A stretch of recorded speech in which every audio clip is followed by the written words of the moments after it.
मैंने आप लोगों को कहा था कि सबसे मेन और important video family reunion visa FRV पे जो हम राहत भाई से बात करेंगे। FRV जिसको कहते हैं फैमिली रीयूनियन वीज़ा, कि मैं जर्मन नेशनल हूँ या PR होल्डर हूँ, तो क्या तरीक़ेकार होगा FRV का अगर स्पाउस पाकिस्तान से आती है तो। हाँ वही तो, सब कैसे हैं? उम्मीद करता हूँ खैरियत से होंगे। सबसे पहले तो आप लोग सबका बहुत शुक्रिया पिछली वीडियोस पे बड़ा प्यार दिखाने के लिए, बड़ा कमेंट्स करने के लिए। काफ़ी सारे लोगों ने इंस्टाग्राम पे मैसेजेस भी किए, मैंने जवाब दिया, उसके लिए सबसे पहले बहुत शुक्रिया। उसके अलावा एक और बात, ये आप लोगों का प्यार है, आप लोगों की मोहब्बत है, आप हमें कुछ समझते हैं, लेकिन मुझे भाई कुछ नहीं चाहिए, सब कुछ यहाँ मिल जाता है। लोगों का प्यार है, लोग मैसेज करके बोल रहे होते हैं सर पाकिस्तान से आपके लिए मिठाई लिया है, ये लिया है। नहीं, मुझे कुछ नहीं चाहिए, बहुत शुक्रिया आप लोगों का। तो खैर, पिछली वीडियो मैंने आपको, जैसा जानते हैं राहत भाई हमारे साथ मौजूद है वीडियो में, मैंने आप लोगों को कहा था कि सबसे मेन और important video family reunion visa FRV पे जो हम राहत भाई से बात करेंगे। तो चलिए बगैर कोई टाइम वेस्ट करें, क्योंकि इस वक्त सर्दी बहुत हो रही है, बारिश भी हो जा रही है, और हम आप लोगों के लिए बैठे हुए टाइम निकाल के संडे वाले दिन 2 नवंबर को ये वीडियो शूट हो रही है। उम्मीद करता हूँ कि एडिटर जल्दी से एडिट करके देगा और इसको हम डाल देंगे। तो आइए भाई शुरू करते हैं। अस्सलाम वालेकुम राहत भाई, कैसे हैं? खैरियत से? आपने ठीक है, अल्लाह का शुक्र है। सबसे पहले तो राहत भाई बहुत मशहूर, आपने वक्त निकाला हमारे लिए, हमारी ऑडियंस के लिए। नहीं कोई बात नहीं है। और पिछली वीडियो पे मैंने देखा बड़ा लोगों ने प्यार दिया हमारे वाले कोलैब पे, और मैं सोचता हूँ कि अब जो बड़ा एक इम्पॉर्टेंट सवाल आ रहा है ना, FRV जिसको कहते हैं फैमिली रीयूनियन वीज़ा, चूँकि आप इस प्रोसेस से गुजरे हुए हैं और अप टू डेट भी रहते हैं, क्योंकि आपको पता है रोज़ एक नया लॉ आ जाता है, तो मतलब मोर और लेस आगे पीछे ही रहता है, ज़्यादा वो नहीं होता। तो सबसे पहले जो है FRV की थोड़ी सी इंट्रोडक्शन बता दें, FRV होता है क्या है भाई? अच्छा देखिए, जर्मनी में आने के डिफरेंट वीज़ा टाइप्स हैं, तो उसमें से एक है FRV।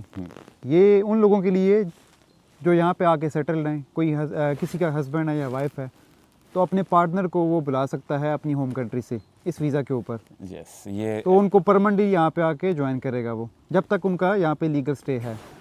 तो ये देखें FRV होता है। सबसे पहली बात क्या कहते हैं, मैं तो बिल्कुल पसंद ही नहीं करता ये शादियाँ वादियाँ और वहाँ से स्पाउस बुलाना, लेकिन चूँकि आप लोगों की फरमाइश थी, आप लोगों की डिमांड थी, तो सबसे पहले शुरू करते हैं राहत भाई। अगर लेट्स सपोज़ एक एग्जांपल ले लेते हैं, मैं अपने आप को एग्जांपल बना लेता हूँ कि मैं जर्मन नेशनल हूँ या PR होल्डर हूँ, तो क्या तरीक़ेकार होगा FRV का अगर स्पाउस पाकिस्तान से आती है तो। अच्छा देखिए, सबसे पहले तो आपने लेनी है अपॉइंटमेंट, जो कि इस्लामाबाद से आजकल मैंने सुना है 3 साल ऑलमोस्ट लग जाते हैं। कराची से पहले 6 महीने था, अब वो भी 1 साल लग जाता है।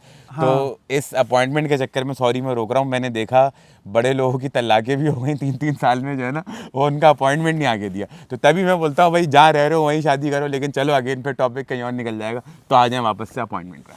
नहीं लेकिन जिनकी अभी शादी होनी है, हाँ। नहीं होने वाली है, तो उसको बेटर प्लान कर सकते हैं। जब आपकी निमंगनी हुई है, तो अपॉइंटमेंट के लिए तभी से आप अप्लाई कर दें। इसके लिए शादी होना शर्त नहीं? शादी होना शर्त नहीं है, आपको सिर्फ अपने स्पाउस का पासपोर्ट नंबर चाहिए और नाम चाहिए। सही है। तो आपकी जहाँ भी बात चल रही है, एडवांस में आप प्लानिंग करें, तो आप अपनी स्पाउस को ला सकते हैं टाइमली। अगर आप टोटल प्रोसेसिंग टाइम अगर 3 साल है, तो आप 3 साल लग ही जाते हैं रिश्ता ढूंढने में, उसके बाद शादी करने में। नहीं, लेकिन रात में एक मसला भी होता है ना, जिससे बात चल रही है ज़रूरी थोड़ी है उसी से हो। ये भी तो एक मसला है ना, लेकिन चले खैर टॉपिक कहीं और चला जाएगा। तो ये बात तो है, ये आपको खुद ही मैनेज करना पड़ेगा। अगर वेटिंग टाइम जो है ना, अभी तकरीबन लास्ट टाइम मैंने देखा था ग्रुप के अंदर, FRV का एक ग्रुप है जी फेसबुक के ऊपर, वहाँ से आपको काफ़ी हेल्प भी मिल जाएगी। तो वहाँ पे तकरीबन अभी जो अपॉइंटमेंट आ रही है 26 मंथ के बाद आ रही है। 26 मंथ के बाद आ रही है, ठीक है। तो अभी आपने सितंबर चल रहा है 2025, अभी आप आज अप्लाई करते हैं, नवंबर स्टार्ट हो गया। हाँ। तो आपका ये 25 है, 26, 27 और मोस्ट प्रोबेबली आपके 2028 में, 27 के दिसंबर में आपको हाँ, अपॉइंटमेंट आ जाएगी, या हाँ 28 के आप दिसंबर में, जनवरी के अंदर भी आ सकती है अपॉइंटमेंट आपकी ना। तो सबसे पहले अपॉइंटमेंट आपने बुक कर ली, उसके बाद आपको कुछ रिक्वायरमेंट है जो आपके हस्बैंड है या वाइफ है जो पाकिस्तान से आना चाह रहे हैं, उन्होंने वहाँ से कुछ डॉक्यूमेंट पूरे करने हैं, जिसकी सारी जो चेक लिस्ट है एम्बेसी की वेबसाइट के ऊपर ऑलरेडी दी गई है। मेन डॉक्यूमेंट मैं आपको बता देता हूँ जो आपको एडवांस में प्रिपेयर करने हैं। अगर आपकी रिसेंटली शादी हो रही है, तो फर्स्ट ऑफ ऑल आपका MRC होना चाहिए, और आपका जो निकाह नामा है वो ऑफ कोर्स आपका यूनियन काउंसिल में रजिस्टर्ड होगा। और ये 2 मेन डॉक्यूमेंट हो गए। तीसरा जो आपको अपना और आपके हस्बैंड या वाइफ दोनों का चाहिए, वो है बर्थ सर्टिफिकेट। सही है। ये बड़ा इंपॉर्टेंट डॉक्यूमेंट है। इसके अंदर आपने कुछ चीज़ें मेक श्योर करनी पड़ती हैं कि आपकी लेट एंट्री ना हो। सही है। लेट एंट्री से मुराद क्या है, एक बंदा 1990 में पैदा हुआ है, तो उन्होंने अपनी जो उसके फादर ने या उनके पेरेंट्स हैं, उनकी जो है बर्थ वो रजिस्टर कराई 5 साल के बाद 1995 के अंदर। सही है। उसमें वो स्टेटस आ रहा था लेट, अच्छा, आपके बर्थ सर्टिफिकेट के ऊपर। तो वो थोड़ी सी कॉम्प्लिकेशन उसमें बनती हैं, तो उसमें आपको पहले कोर्ट से एक डिग्री लेनी पड़ती है जिसमें वो वैलिडेट करते हैं कि आपकी जो है ना पैदाइश इस टाइम पे हुई थी, तो सही आपने है। वो लीगली आपको प्रोसेस पहले कंप्लीट करना पड़ेगा। सही है। अगर आपका नॉर्मल स्टेटस आ रहा है बर्थ सर्टिफिकेट के ऊपर तो आपके लिए प्रॉब्लम नहीं बनेगी। ये 2 मेन रिक्वायरमेंट हैं जो आपको इनिशियली पूरी करनी है। और जब अपॉइंटमेंट आपको पता है कब आ रही है, उससे पहले आपको अपना एक ट्रैवल प्लान आपने सोचा होगा अपने माइंड में कब आपने ट्रैवल करना है, तो उसके हवाले से आपको फिर इंश्योरेंस करानी पड़ती है। चलें इस इंश्योरेंस वाली बात पे आते हैं, लेकिन रात भाई एक और सवाल जो बहुत लोगों का है, मेरा भी है। लेट सपोज मैं जर्मन नेशनल हूँ या PR होल्डर हूँ, तो बहुत से लोगों के दिमाग में ये है कि मेरी स्पाउस को A1 तक जर्मन करके आनी पड़ेगी। चूँकि मैम मुझे लगता है ये बहुत कॉम्प्लिकेटेड और बहुत लंबा टॉपिक है, तो अगर एक लाइन में अगर आप इसका कोई जवाब दे सकें। नहीं बिल्कुल, ये सॉरी मैंने रिक्वायरमेंट मेजर मिस कर दी है लैंग्वेज की। हाँ हम आप यही एज्यूम करें कि major most of the time आपको A1 चाहिए। कुछ ऐसे केसेस हैं जहाँ पर आपको एग्जम्पशन भी हो सकती है। अगर आपका सपोज ब्लू कार्ड होल्डर है या वो यहाँ पे PhD कर रहा है तो उनको यहाँ पे नहीं चाहिए होगा। इसमें कुछ डिफरेंट सेक्शंस हैं जो एम्बेसी की वेबसाइट पे मेंशन है, जैसे कि 18 के सारे ही आते हैं, 19A आता है। तो अगर तो आपके सपोज का ये सेक्शन है उनके रेजिडेंस परमिट के ऊपर, तो आपको यहाँ लैंग्वेज नहीं चाहिए होगी। लेकिन मैं फिर भी रिकमेंड करता हूँ आपको लैंग्वेज कर लेनी चाहिए। वो तो जाहिर है इवेंचुअली आपको एम्बेसी की रिक्वायरमेंट है या नहीं है, यहाँ पे आने के बाद आपको फ़ायदा ही होगा उस चीज़ का। ठीक है। अच्छा, ये तो बात हो गई एक नेशनल के पर्सपेक्टिव से। ये चलें अभी हम आते हैं तो पहला सवाल तो ये, स्टूडेंट की भी रिक्वायरमेंट बिल्कुल सेम ही है इसमें, लेकिन फिर उसके बाद जो है हम फिर आगे आएंगे कि स्टूडेंट को ब्लॉग अकाउंट और 2 वाली चीज़ें जो हम उस तरफ आते हैं। स्टूडेंट की भी मतलब रिक्वायरमेंट, सबकी रिक्वायरमेंट हाँ, सबकी रिक्वायरमेंट सेम ही है। सही है, सबकी रिक्वायरमेंट। लेकिन वो जब आपकी वहाँ से अपॉइंटमेंट हो जाएगी तो उसके बाद ऑफ कोर्स यहाँ वो अगर हम अभी डिस्कस करते हैं कि वो ये रिक्वायरमेंट्स वो थी जो एम्बेसी के लिए आपको चाहिए वहाँ पे ना। ठीक है। अच्छा, इसके अंदर सॉरी मैं एक चीज़ मेंशन करना भूल गया था, वो डॉक्यूमेंट्स जो आपके इंग्लिश के अंदर नहीं है वो आपको जर्मन में ट्रांसलेशन भी चाहिए होगी। हाँ, मैं अभी आपसे यही सवाल करने आ रहा था कि आपने जो भी डॉक्यूमेंट अभी बताया, बर्थ सर्टिफिकेट XYZ, ये सब जर्मन में चाहिए ट्रांसलेट हुए? नहीं, अगर ये तो यूजुअली पाकिस्तान के अंदर इंग्लिश के अंदर हैं डॉक्यूमेंट्स। हाँ। तो एम्बेसी की रिक्वायरमेंट नहीं है, लेकिन मैं रिकमेंड करता हूँ कि आप इनकी ट्रांसलेशन करा लें वहाँ से। इवेंचुअली मुझे भी यहाँ पे फ़ायदा हुआ था, यहाँ पे अपनी टैक्स क्लास चेंज करानी थी, बच्चों के किंडरगार्टन अप्लाई करना था, तो उसमें आपको बर्थ सर्टिफिकेट अपना वो आपको जर्मन में चाहिए होता है, MRC वो भी जर्मन लैंग्वेज में आपको चाहिए होता है। तो इवेंचुअली आपको फ़ायदा होगा। और जो आपका निकाह नामा तो मैंडेटरी है कि आपको जर्मन में कराना, क्योंकि उर्दू के अंदर हमारा ये होता है निकाह नामा। सही है भाई, बाद में कराएं उससे बेहतर है कि आप पहले ही सारी चीज़ें जो हैं वो अपनी वहाँ से करा के ले आए तो बेहतर है कि आपकी यहाँ पे काफी सारी कास्ट पड़ जाती है। यहाँ पे 35-40 यूरो एक डॉक्यूमेंट का, तो वहाँ पे आपको 2000 यूरो 2000 रुपए में 2000 रुपए में जो कि मोरल 6-7 यूरो। अच्छा रात भाई, अब सवाल जैसे केस अभी हम इस्लामाबाद का डिस्कस कर रहे हैं, कराची का भी ऑलमोस्ट सेम है, बस टाइम फ्रेम कम है। अब लेट सपोज मेरी स्पाउस की 3 साल हो गए और अपॉइंटमेंट आ गई है, अब का आगे का क्या प्रोसेस है?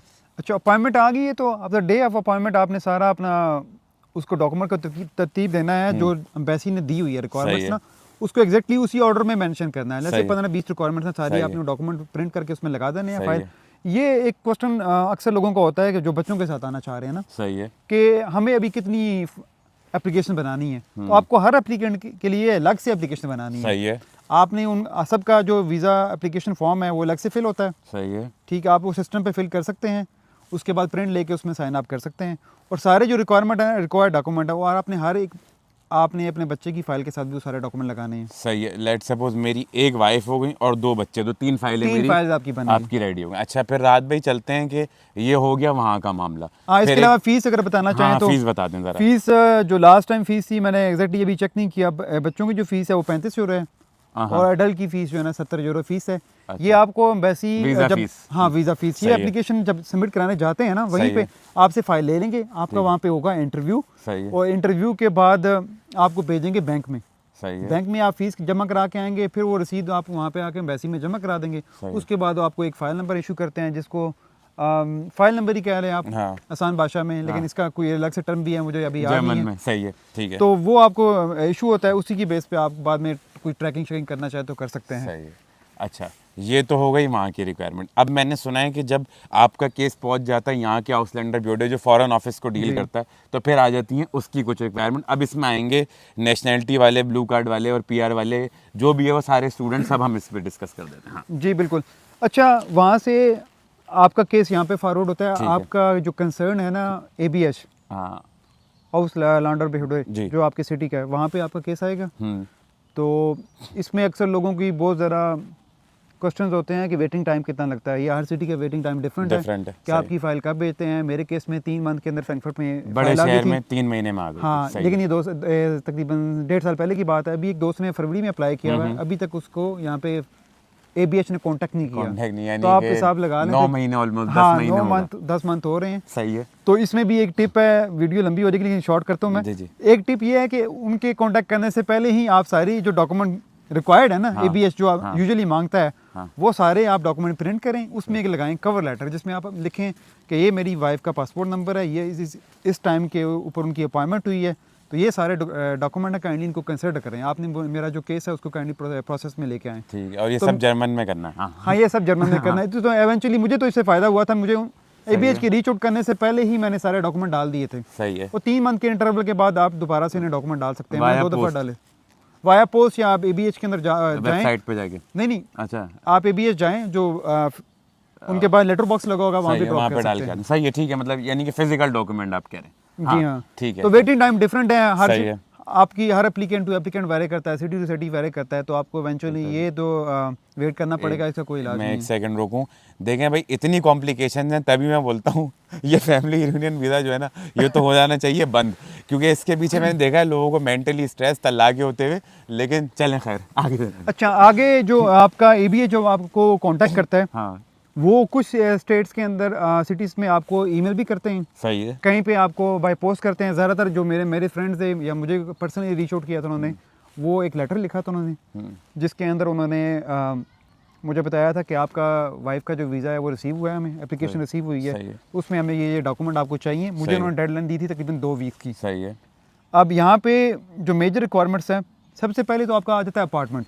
सही है, वो इतना बड़ा होना चाहिए। हाँ, वो तकरीबन आप 12 स्क्वायर मीटर पर अडल्ट पर अडल्ट है, और बच्चों के लिए बच्चों के लिए तकरीबन 10 के करीब है, तो आप 10 से 15 12 ही ध्यान में रखें हाँ, तो मैं बेहतर है। 12, जैसे रात भाई मेरा अपार्टमेंट है, 12 स्क्वायर पे मैं आ गया, 12 पे बेगम आ गई, जी हाँ। 10 पे एक बच्चा आ गया, जी यानी हाँ। ये 34 स्क्वायर मीटर पे मतलब 3 बंदे हाँ, हम चलेगा। इसमें रूम नहीं होता है, इसमें साइज होता है, साइज आपको होता पता है। ही हाँ, रूम नहीं होना चाहिए, जरूरी नहीं है, साइज होना चाहिए, बस ये इनकी एक रिक्वायरमेंट है। ठीक है हाँ, रात ये भाई? आपको सबसे पहले रहायश की जो है ना सही आपके है। पास रिक्वायरमेंट आ गई, ठीक है। इसमें आपसे वो मांगेंगे आपका अपार्टमेंट का कॉन्ट्रैक्ट, सही है। या बेहतर होता है कि आप एक डॉक्यूमेंट होता है वो अपने लैंडलॉर्ड से ले लें, जिसके अंदर वो लिखेगा कि इस अपार्टमेंट के अंदर कितना रेंट है सही है। और इसमें कितना साइज है सही है। और कितने बंदे यहाँ पर रजिस्टर्ड हैं। ये डॉक्यूमेंट एक मिलता है, सही है।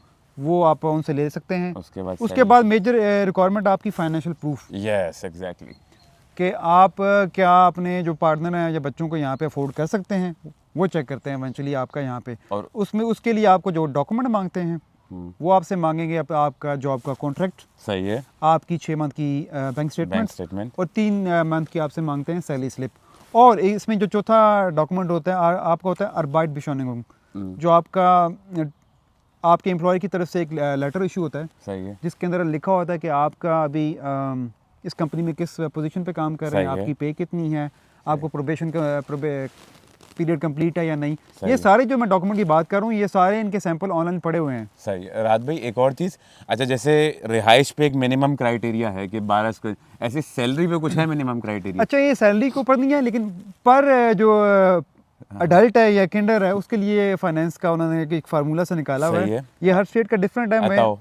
तो मैं आपको ये बताता हूँ कि आपका जो रेंट देने के बाद, हाँ हाँ, रेंट आपका कवर होना चाहिए अपार्टमेंट का फर्स्ट ऑफ ऑल, और उसके बाद जो पर अडल्ट है I think it's around 450 to 500 euro आपके पास सेविंग में बैंक में बचने चाहिए। हाँ, आपकी सैलरी रेंट देने के बाद आपके पर पर्सन 400 या 450 से 500 यूरो आपके पास होना चाहिए।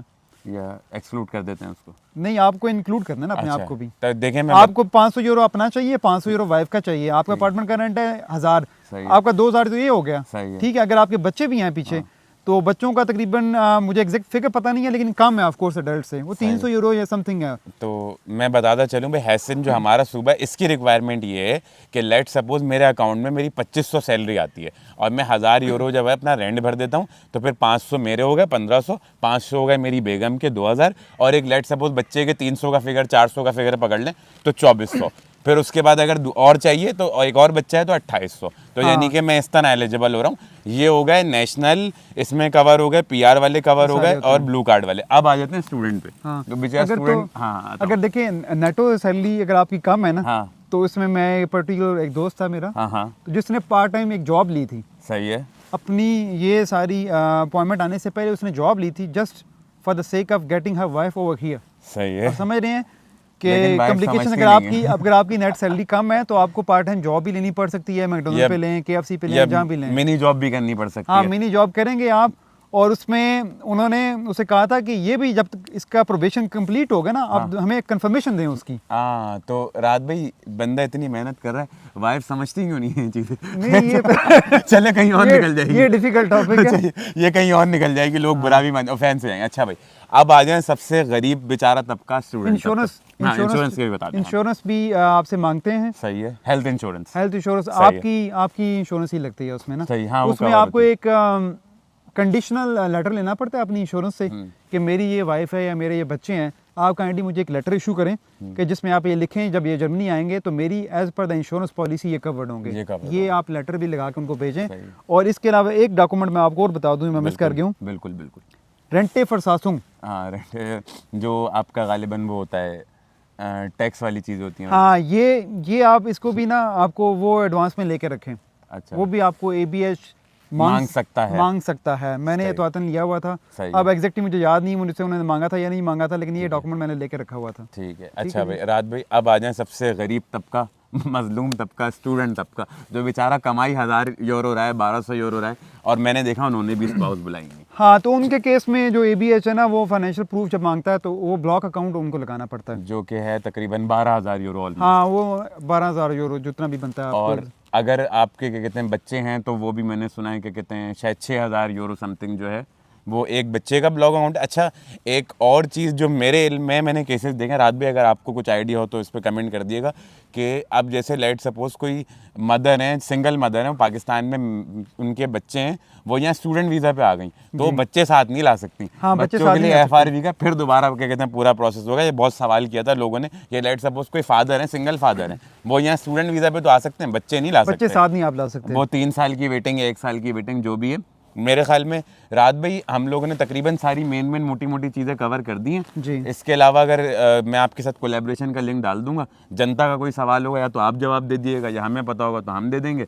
उसके अलावा क्या कहते हैं, बस यही है कि भाई कोई भी सवाल हो तो नीचे कमेंट करें। ये वीडियो बहुत लंबी हो गई, मैं इसको ख़त्म करता हूँ। 2 बातें मैं बताता चलूँ यहाँ पे।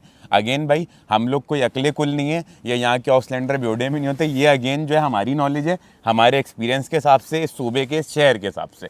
हो सकता है हम गलत हो सकता है नहीं भी हो, लेकिन हम लोग जो बातें कर रहे हैं, मैं भी काफ़ी सारे बंदों से मिला भी रात भाई आपके सामने, ये तो इस प्रोसेस से गुजरे हैं, तो ये उसके मतलब मद्देनज़र रखते हुए हमने बताई है। हो सकता है अगर कुछ हम लोग गलती कर रहे हो, कुछ मिस कर रहे हो, तो आप लोग प्लीज़ उसमें ऐड कर दिएगा। और एक और चीज़ भाई, समझाने के लिए कर रहा था कि मैं वो कैंडिडेट हूँ और मेरी बीवी वहाँ है, मेरी ना भाई कोई शादी हुई हुई, ना मेरे को करनी, ना मेरा कोई इरादा है। अच्छा, जो ब्लू कार्ड के ऊपर डायरेक्ट रहते हैं पाकिस्तान या इंडिया, जहाँ से भी आना चाह रहे हैं, तो उनका अक्सर ये क्वेश्चन होता है क्या हमें फैमिली रीयूनियन वीज़ा के लिए अलग से अप्लाई करना है? जी, उनको बिल्कुल अलग से अप्लाई करने की ज़रूरत नहीं है। जो लेट से उनकी हस्बैंड की हुई है यहाँ पे जॉब, ब्लू कार्ड सही है, की रिक्वायरमेंट पूरी हो रही है सही उनकी, है। तो सेम अपॉइंटमेंट के ऊपर वो अपनी फैमिली को साथ लेके जा सकते हैं एम्बेसी के सही अंदर। है। उनके बच्चों की एप्लीकेशन भी साथ बना के ले जाएं, उनको अलग से क्यू में लगने की ज़रूरत नहीं है। ओके। वो सेम अपॉइंटमेंट के ऊपर अपनी फैमिली को साथ लेके जाएं। उनका वीज़ा पहले इशू होगा, वो यहाँ पे ट्रैवल करेंगे, फिर वो जो अब अपना अपार्टमेंट है वो यहाँ पे हंट करेंगे, फिर वो डॉक्यूमेंट पाकिस्तान में जाते हैं, तो उनका इवेंचुअली जो केस है 4 से 5 मंथ के अंदर हो जाता कंप्लीट। चलें, मैं और आसान कर देता हूँ। लेट सपोज मैं पाकिस्तान में बैठा हुआ था, मेरी यहाँ पे जॉब लगी, तो फिर मैं ये नहीं करूँगा कि मैं अपना वीज़ा अलग प्रोसेस कर रहा हूँ, बेगम और बच्चों का अलग कर रहा हूँ। मैं एक ही साथ एक ही अपॉइंटमेंट में जाऊँगा, हम सारे इंटरव्यू देंगे, सबको वीज़ा मिल जाएगा, मैं यहाँ आ जाऊँगा, बीवी बच्चे वहाँ रुकेंगे। फिर जो मैंने आउसलैंडर ब्योडे वाली आपको चीज़ें बताई कि यहाँ पे अपार्टमेंट लेना और ये सारी वो चीज़ें पूरी करेंगे। फिर वो मैं यहाँ के पूरी करूँगा। और यहाँ पे जो भी मैं एक और हैं हमारे, उन्होंने भी इस तरह के केस किया है पूरा, लेकिन बात वही है कि लोग नहीं देखते बंदा कितनी स्ट्रगल कर रहा है। बीवियाँ मानती नहीं। मुझे लगता है यहीं तक इस वीडियो को जो है वो ख़त्म करते हैं, फिर मिलते हैं एक और किसी वीडियो में। जब तक के लिए अपना ख्याल रखें और रात भी बहुत शुक्रिया टाइम।